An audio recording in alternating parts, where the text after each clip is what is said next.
आज के वीडियो में अपन पढ़ते हैं एंजाइम के विशिष्ट गुण और एंजाइम को प्रभावित करने वाले कारक, एंजाइम क्रिया को प्रभावित करने वाले कारक। तो देखिए, एंजाइमों के विशिष्ट गुणों की अपन बात करें तो एंजाइम के विशिष्ट गुणों में पहला नंबर आता है कि इनकी प्रोटीन प्रकृति। एंजाइम का जो मुख्य घटक होता है वो प्रोटीन होता है, ऐसा अपन पिछले वीडियो में पढ़ चुके हैं।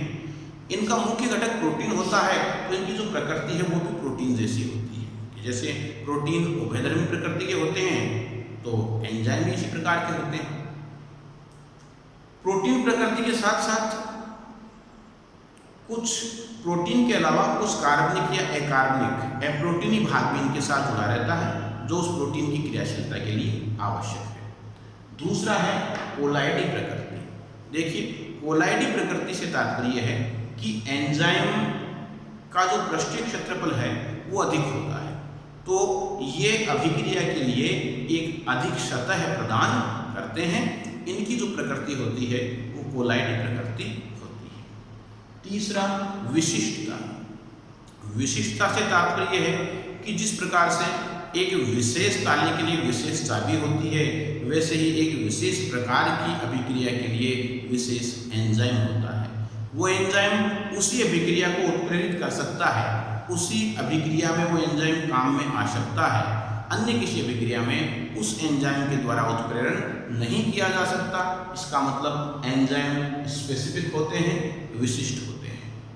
वृहद आकार। एंजाइम के जो अणुओं का आकार है वो बड़ा होता है।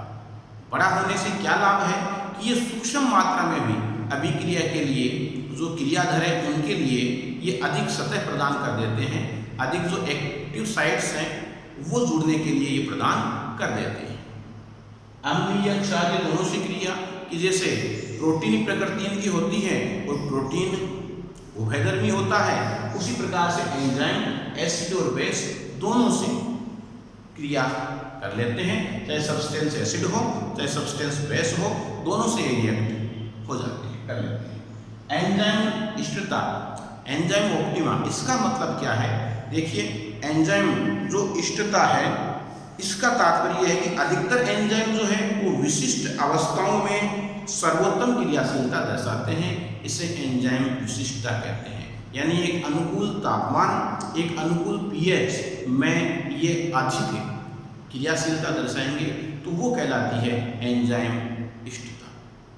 फिर है एंजाइम निरोधन। एंजाइम निरोधन का तात्पर्य है कि एंजाइम की क्रियाशीलता को दूसरे जो रसायन हैं उनके द्वारा कम कर सकते हैं, उनकी क्रियाशीलता को रोका जा सकता है, तो ये क्रिया कहलाती है एंजाइम निरोधन या एंजाइम संदहन। अब इसके बाद है एंजाइम क्रियाओं को प्रभावित करने वाले कारक, और इसमें पहला है तापक्रम, टेम्परेचर। देखिए, जो एंजाइम है वो तापमान के प्रति अति संवेदनशील होते हैं। कारण क्योंकि इनकी प्रकृति प्रोटीनी प्रकृति होती है, इसके कारण तापमान के प्रति अत्यधिक संवेदनशील होते हैं।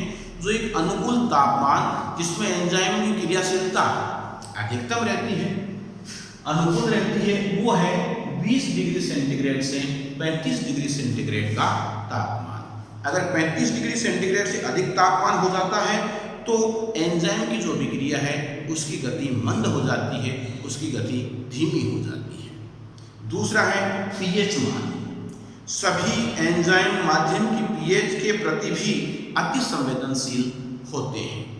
इनके लिए जो अनुकूल पीएच परास है माध्यम की वो होनी चाहिए 5.0 से लेकर के 7.5 की पीएच, और पीएच मान में कमी अथवा अधिकता एंजाइम की क्रियाशीलता को कम कर देती है, प्रभावित करती है। फिर है क्रियाधरों की सांद्रता। देखिए, क्रियाधरों की सांद्रता यदि कम होगी तो एंजाइम की क्रियाशीलता भी कम होगी। क्रियाधरों की सांद्रता अगर बढ़ेगी तो एंजाइमों की जो क्रियाशीलता है वो भी बढ़ती है, लेकिन एक निश्चित सांद्रता पर जाकर के वो क्रियाशीलता स्थिर हो जाती है। तो अगला है एंजाइम की सांद्रता। एंजाइम अभिक्रियाशीलता की गति एंजाइम की जो सांद्रता है उसके समानुपाती होती है, अर्थात एंजाइम की सांद्रता बढ़ेगी तो उनकी क्रियाशीलता की गति भी बढ़ेगी।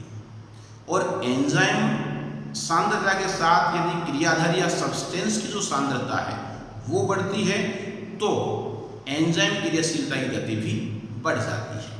उसके बाद में अगला है अंतिम उत्पाद की सांद्रता। देखिए, अंतिम उत्पाद की सांद्रता में वृद्धि से जो एंजाइम के उत्प्रेरण की क्रिया है वो कम हो जाती है, और अगर अंतिम उत्पाद की सांद्रता बढ़ती ही जाए तो फिर एंजाइम जो अभिक्रिया है वो साम्यावस्था से गुजरते हुए शून्य तक आ जाती है। उसके बाद है एंजाइम निरोधक या एंजाइम विष। एंजाइम विष ऐसे पदार्थ होते हैं जो एंजाइम की उत्प्रेरण क्षमता को कम कर देते हैं या उसको रोक देते हैं, तो ऐसे पदार्थों को एंजाइम निरोधक या एंजाइम विष कहते हैं। इनकी उपस्थिति में भी जो एंजाइम की क्रियाशीलता है वो रुक जाती है या कम हो जाती है। तो आज के इस वीडियो में थे एंजाइम से संबंधित दो टॉपिक, पहला इनके गुण और दूसरा था एंजाइम की अभिक्रिया को प्रभावित करने वाले कारक।